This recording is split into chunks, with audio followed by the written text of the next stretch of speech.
Senhor é bom para todos, e as suas misericórdias são sobre todas as suas obras.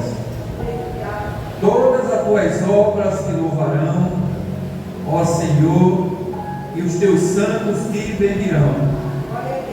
Falarão da glória do teu reino e relatarão o teu poder, para que façam saber aos seus filhos dos homens as tuas proezas e a glória da magnificência do teu reino. O teu reino é o reino eterno, o teu domínio estende-se a todas as gerações. O Senhor sustenta a todos o que cai e levanta a todos os abatidos. Os olhos de todos esperam em ti, e tu lhes darás o seu mantimento a seu tempo. Abres a mão e satisfazes os desejos de todos os viventes. Justo é o Senhor em todos os seus caminhos, santos em todas as suas obras. 18. Perto está o Senhor de todos que o invocam, e de todos os que invocam em verdade. Amém? Amém. Vamos declarar toda a igreja nessa noite, o verso 18. Perto está o Senhor de todos os que invocam, de todos os que invocam em verdade. Pai querido, Pai amado, te louvamos, te glorificamos por este momento, por estar aqui, Senhor.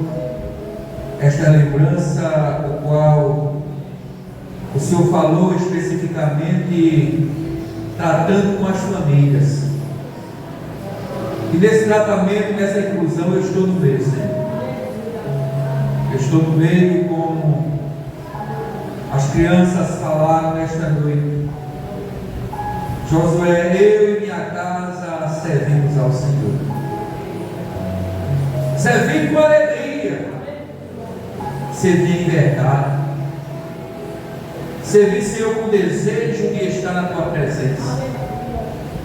Nesta noite, Pai, permanece conosco em nome de Jesus. Amém? A igreja poder sentar.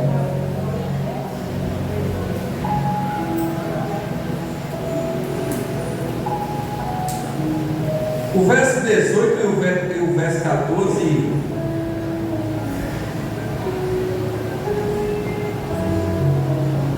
ele traz uma palavra forte ao meu, ao teu, ao nosso coração.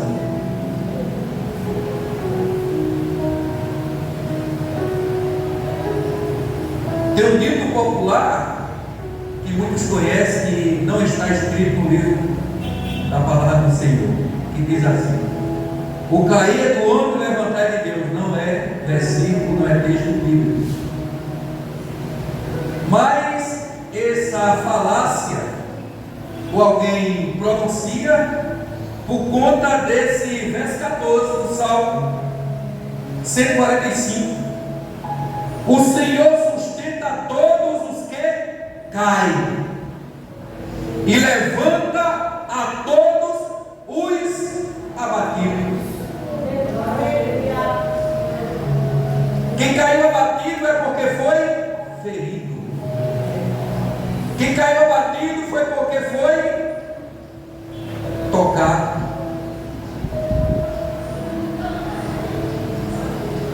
E esse texto, quando ele fala ao meu teu coração, falando hoje, parece que o culto hoje foi todo combinado, quem chegou aqui.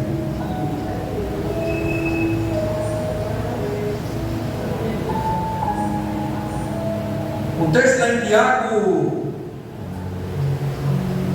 capítulo 4 e o versículo 7, diz assim esse verso: sujeitai-vos, pois, a Deus, resistir ao diabo e ele fugirá de quem, igreja?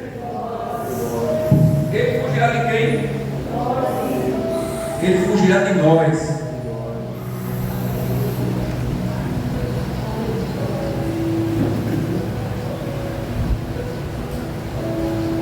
Esse texto está falando de resistência.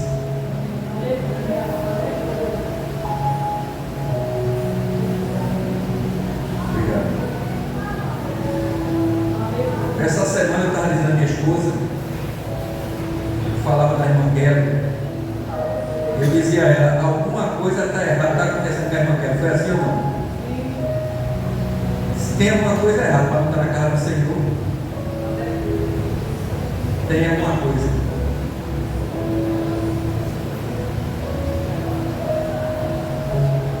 E eu confesso para os irmãos que na questão do acompanhamento das ovelhas eu sou muito ausente, eu reconheço. Eu sei que nada tem justificativa, mas Deus ele conhece a nossa estrutura. A minha esposa, ela vê todos os dias quando eu chego em casa, eu chego um bagaço cansado. E às vezes eu me sento no canto para me levantar.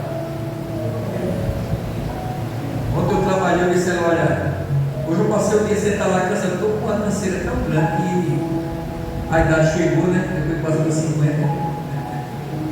E para acompanhar fica um pouco difícil. Mas eu confesso a vocês que às vezes eu programo, às vezes eu penso que fazer uma visita aos irmãos, mas quando chega o dia, o momento, o cansaço fala mais alto.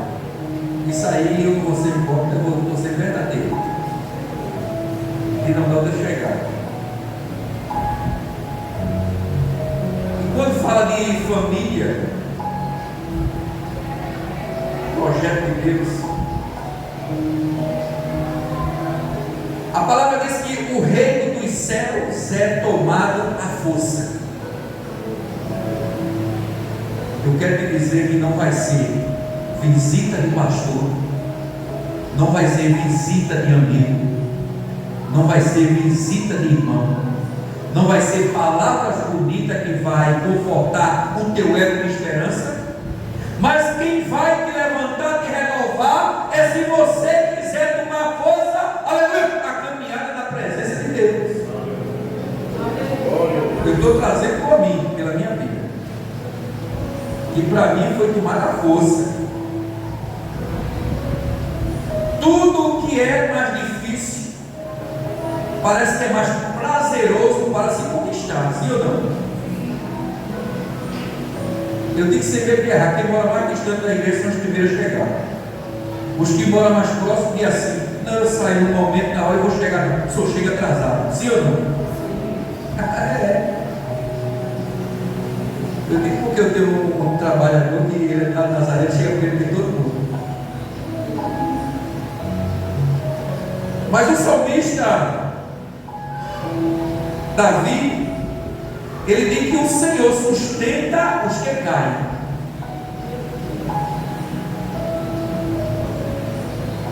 O Senhor sustenta todos que caem e levanta todos os abatidos.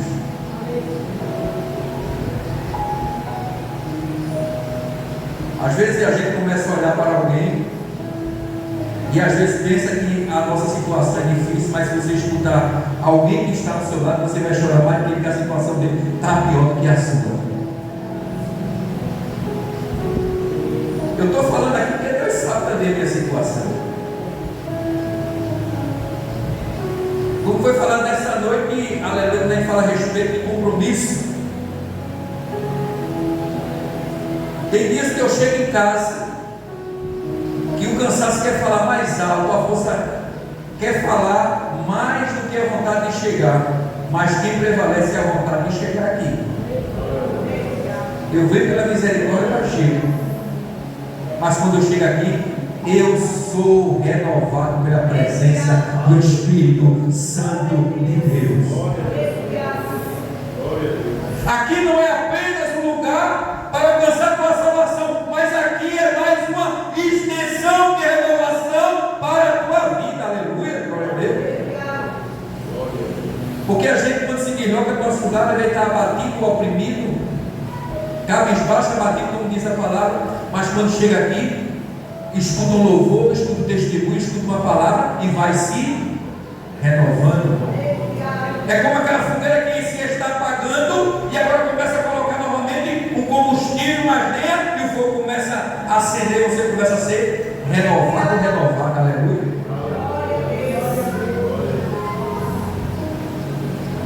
Um atleta, quando ele está no seu percurso de carreira, ele almeja uma conquista, ele almeja um troféu de vencedor.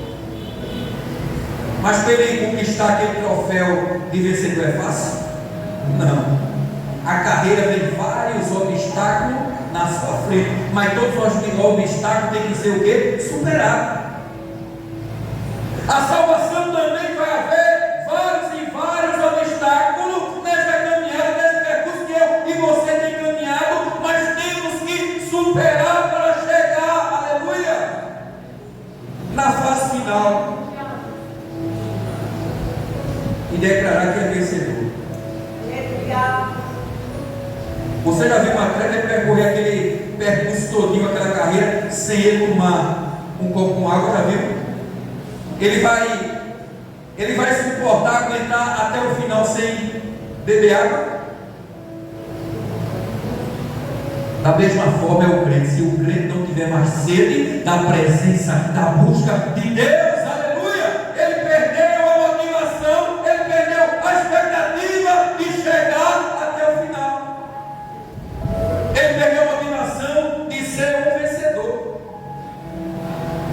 Porque o atleta está ali percorrendo, ele está ali querendo conquistar, e ali ele tem o que? A sede.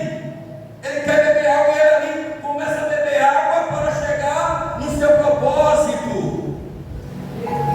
Na minha e na tua sede também, nesta caminhada, precisamos estar bebendo da água da vida, aleluia, o qual Jesus ele ofereceu àquela mulher samaritana, porque aquele que beber da água que eu lhe der, no percurso, no caminho, prossiga, avante, que Jesus está neste caminho com a água, oh, aleluia, para você beber. Aquele que beber da água que eu lhe der, para ter uma fonte que vai jorrar para chegar lá no percurso final. Aquele que não chega mais é porque ele perdeu a sede, não tem mais sede. Por quê? Se não está caminhando mais, se não está mais no percurso.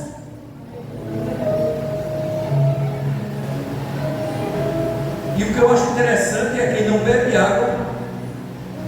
A água é sinônimo de vida.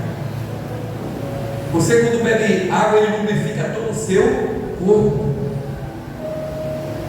especialmente o seu rins. Você, quando vai no médico, a primeira coisa que você não está bebendo água, você está bebendo bem água, porque na cor da sua urina vai dizer como é que está seu organismo.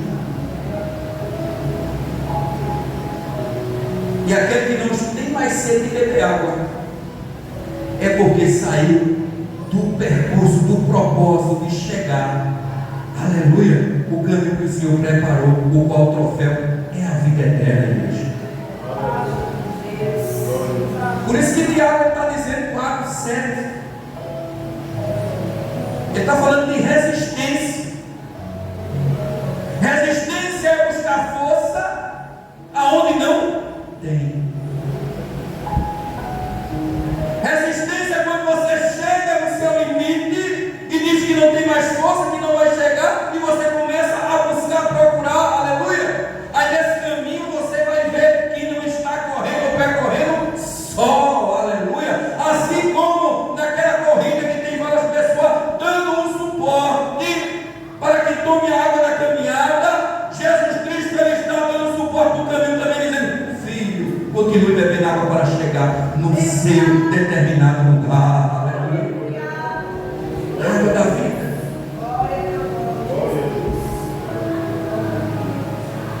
É convicção e a gente tem a certeza do que a gente quer.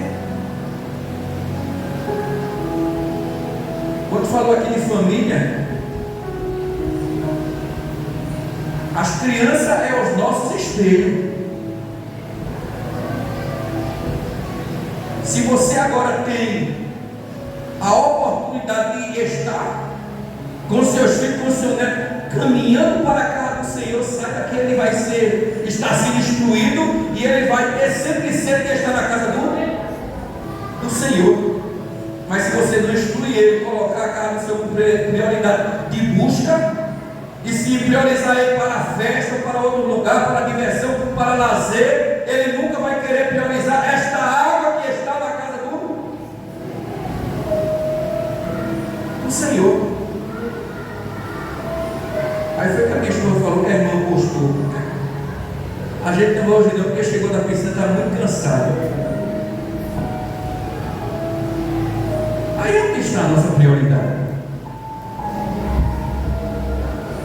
E eu só tenho 3 cultos na casa do Senhor para buscar, para saciar minha sede. Aonde está a minha prioridade? Tem gente que aqui na casa do Senhor, que eu tenho esse medo de errar, a sua prioridade está no lazer, está em festa. Se botar uma batucada e dizer, olha, eu tenho uma batucada, vamos hoje, vai terminar em 10 horas, tiver o culto, não, você vai priorizar lá e vai dizer não. A casa do Senhor todo dia, mas quem sabe que naquele dia tu vai para a batucada, vai para a festa, vai para o lazer e colocou o Senhor como segundo plano, quem sabe que é o dia da volta dele? Porque a Bíblia vai dizer que naquele grande dia, quando o Senhor mandou o dilúvio, muitos casavam, muitos estavam em festa.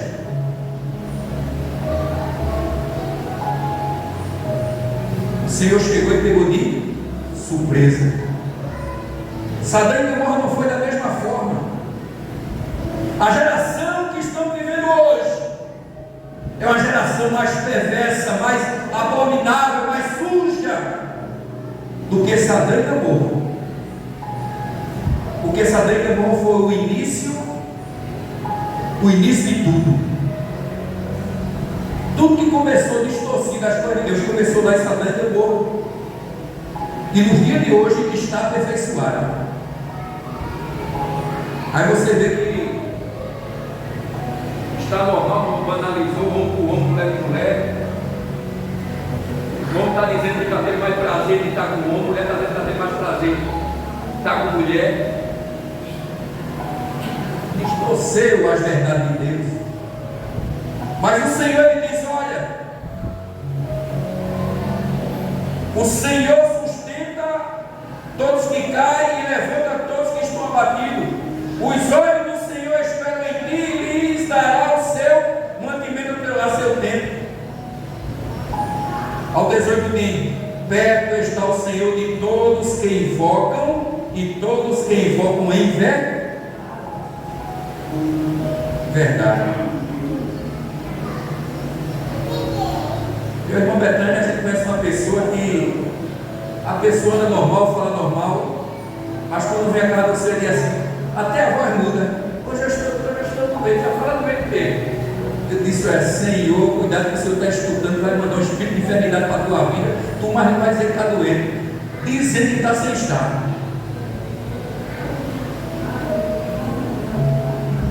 Porque a boca da gente pode declarar o que a gente está falando.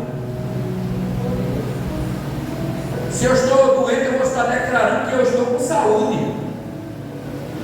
Enfermidade não tem, aleluia, não vem da parte de Deus. E por isso, igreja, eu observo aqui quem chega, quem não vem, quem falta. Às vezes é tanta desculpa chegar na casa do Senhor. Eu tenho que mim, porque eu nunca precisei dessa desculpa não. E olha que eu, irmão Betânia, eu quando saía para fazer a obra, era 3 meninas, dava 40 minutos. Saía lá para o Salesiano para o final da Pintura, era 40 minutos a pé, 40 minutos para voltar. E hoje a gente vê a facilidade que deu, o pessoal reclamando, murmurando. O aluno está com o colégio na porta de casa, está reclamando, está dizendo que está rindo. Meu irmão mais velho, a gente no interior, meu pai tinha um sítio. Ele caminhava com 5 para trás com ele, caminhava 5 km a pé para estudar. Já imaginou? Meu irmão mais velho, quando a gente está conversando, meu irmão caminhava 5 km. Era 5 para ir, 5 para voltar. Porque parece que tudo que é mais dificultoso parece que é mais prazeroso. Sim ou não? As pessoas têm um pé de fruta em casa, pode ter uma acerola, pode ter uma goiaba, mas se ele vê do vizinho, ele cresce o olho mais do vizinho, que do vizinho vai se aparar do que a dele. Ele quer do vizinho e esquece da dele. Não é assim?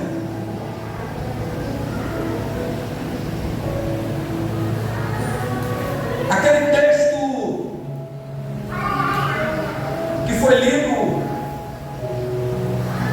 em Atos dos Apóstolos, você vê. Às vezes eu digo aqui, irmão, aí nunca tome guerra nem batalha de alguém, porque às vezes a guerra e a batalha de alguém não é sua, e às vezes você vai para a frente de uma batalha e vai ser ferido.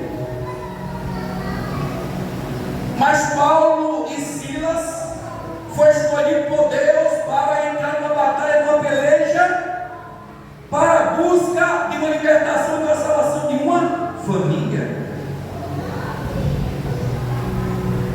E se você começar a ler o contexto, aonde estava o chefe daquela família?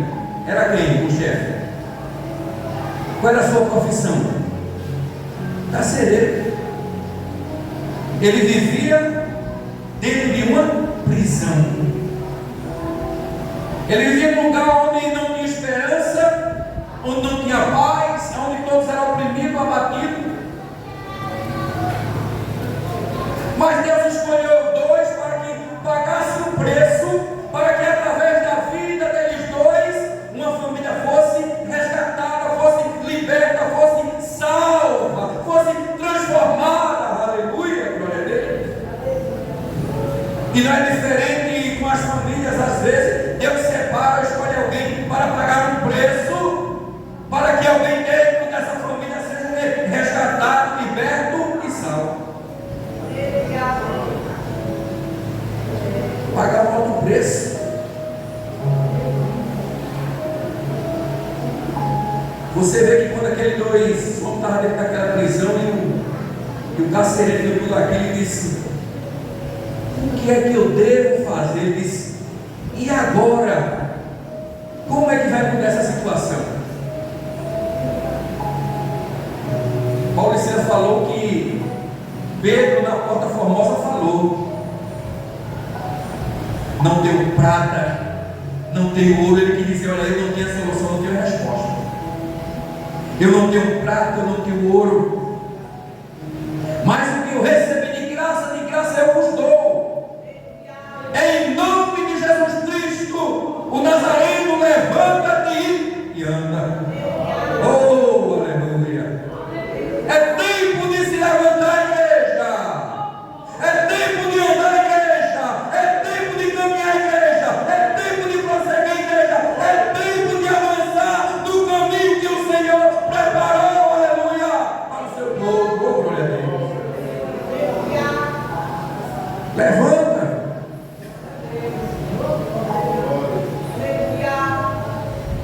E Paulo e Silas disse: olha, a gente veio dessa prisão, chegou o tempo de tu sair também, tu nos bora. E saíram ali os três para uma nova vida, para uma esperança. Se você começar a ler aquele texto ali, você vai ver que aquele carcereiro creu de uma tal maneira, quando ele fez a pergunta: o que eu devo fazer para me salvar? Porque ele pensou que todos os presos tinham fugido e ali a sentença dele era morrer. Mas todos os presos estavam lá. Paulo disse: olha, crê no Senhor Jesus. E diz: entrega teu caminho ao Senhor, confia nele, e tudo ele fará. E em diante você vai ver que Paulo e Silas pregou para aquele homem saiu e foi salvo, a ele, esposa, filhos, e todos foram batizados. Alcançaram. Por isso que eu quero dizer a você nesta noite: filho não vai impedir de você caminhar, neto não vai impedir de você caminhar. Só vai impedir de você caminhar se você quiser o impedimento para você mesmo. Porque quando você diz que entregou, meu filho, não tem como voltar mais atrás. Hebreu vai dizer que Deus não tem mais prazer naquele que agora quer olhar para trás. O negócio agora é olhar para frente. Tem uma corrida aí que é diferente. Tem uma corrida de costa que não é todo mundo que vai, não. Essa caminhada que Deus colocou para a gente fosse de costa, não era todo mundo que ia chegar, não. Ia ser mais difícil. Mas o Senhor colocou a gente para frente, porque de frente a gente está vendo os obstáculos. Agora, corrida de costa, tem como você saber o que está esperando. Se errou perto, perdeu o caminho. Eu convido você, quando chegar em casa, pegue esse Salmo 145, deguste ele, alimente-se com ele, prove dele e veja o que Deus quer falar com você, família. E depois vá para Tiago também, onde Deus está falando de resistência. Deus quer te dar resistência. Olha, o reino de Deus é de uma tal maneira que é tomar a força que a gente tem que persistir. Como foi falado nessa noite, não deu vontade de desistir, já deu muitas vezes. Todos que estão nesse chamado, é momento de querer às vezes desistir. Mas sabe por que a gente não desiste? Eu digo por mim, porque quando eu digo eu não quero mais, uma vez eu ia entregar aqui a direção ao Espírito Santo. Chega com Deus e diz assim: olha para tu, lembra quem era tu, lembra quem é você agora, lembra o que eu fiz na tua vida e o que eu fiz contigo para você estar reclamando. O que foi que Jesus fez contigo para você estar reclamando? O que foi que o Espírito Santo de Deus fez contigo para você estar murmurando? Oh, aleluia! Ele sofreu o bem, ele sofreu a mudança, ele sofreu a transformação, ele sofreu a renovação, e ele sofreu o milagre de transformar a minha e a tua vida. Foi isso que ele fez para nós. Agora, quem tem maltratado, quem tem perseguido, quem tem caluniado, quem tem batido, é o diabo, é o sujo. Você tem que ter raiva dele. Você tem que batalhar com ele. Mas com o Senhor não. Você, Senhor, me dá força, me dá graça, me dá porção dobrada para que eu resista a ele. Oh, aleluia. Resistir ao diabo e ele fugirá de vós. Sabe por que Tiago está escrevendo, igreja? Porque ele é persistente e vai estar insistindo.